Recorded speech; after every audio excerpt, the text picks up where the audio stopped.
Hello प्यारे बच्चों, मेरा नाम है डॉक्टर वैशाली गई। उस चैनल का नाम है tricks by chemistry guru. In continuation with solutions of MS. Chauhan, we are at question number 22 chapter 1 GOC. बहुत सिंपल क्वेश्चन है। क्वेश्चन 22 में आपको 3 कंपाउंड्स दिए हैं और आपसे पूछा है इनके हीट ऑफ कंबशन का करेक्ट ऑर्डर क्या है। हम पहले भी पढ़ चुके हैं, हीट ऑफ कंबशन डिपेंड करती है नंबर ऑफ कार्बन एटम्स पे। जितने ज़्यादा कार्बन एटम्स उतनी ज़्यादा हीट ऑफ कंबशन। सो यहाँ पे 3 कार्बन है, यहाँ 4 कार्बन है, यहाँ 5 कार्बन है, तो सबसे ज़्यादा हीट ऑफ कंबशन इसकी हो गई, फिर इसकी हो गई, फिर इसकी हो गई। This is how we can arrange the order for these compounds. Let us move to question number 23। Question number 23 पूछा है कार्बन कार्बन बॉन्ड रोटेशन किस में ईजी है। सो अगर हम फर्स्ट केस देखें, यहाँ पे जो चार्ज सेपरेशन हो रहा है, इस चार्ज सेपरेशन से हमारे पास जो कंपाउंड बनेगा वो ये हो जाएगा, यहाँ पे प्लस और यहाँ माइनस, जिसके कारण से 2 एरोमेटिक रिंग बन जाएंगे। ये दोनों एरोमेटिक हो जाएंगे और एरोमेटिक होने के कारण स्टेबल हो जाएंगे।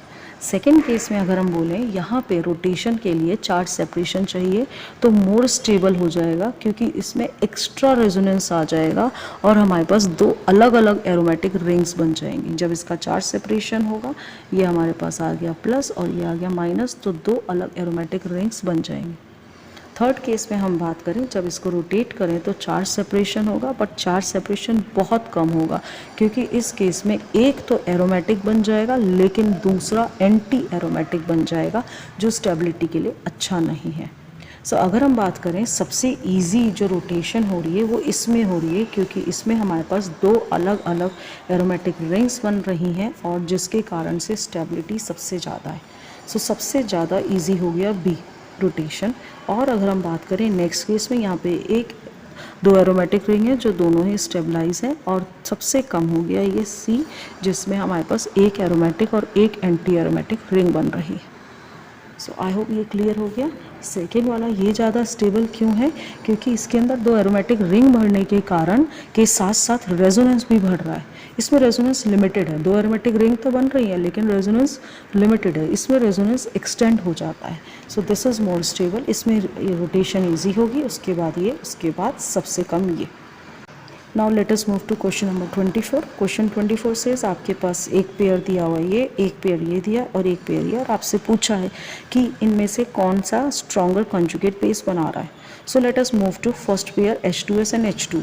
हमें मालूम है H2S और H2O में ज़्यादा वीक एसिड ये है, and weaker acid will form more conjugate base. So इन दोनों में आंसर हो गया 2।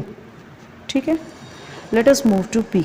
जब हम इन दोनों की बात करें तो इन दोनों में अगर हम बात करें तो यहाँ पे रेजोनेंस आ रहा है, ये जब इलेक्ट्रॉन लूज करेगा तो इसका लोन पेयर इन्वॉल्व हो जाएगा रेजोनेंस में। सो ये ज़्यादा स्ट्रॉन्ग, ये वीक एसिड है तो ये ज़्यादा स्ट्रॉन्ग कंजुगेट बेस बनाएगा।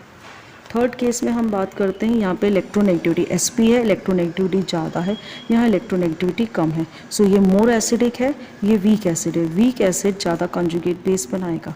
सो 1, 2 में 2, 3, 4 में 4 and 5, 6 में 6. So this is our answer on the basis of their Bronsted-Lowry concept that weaker acid always forms a stronger conjugate base. Thank you.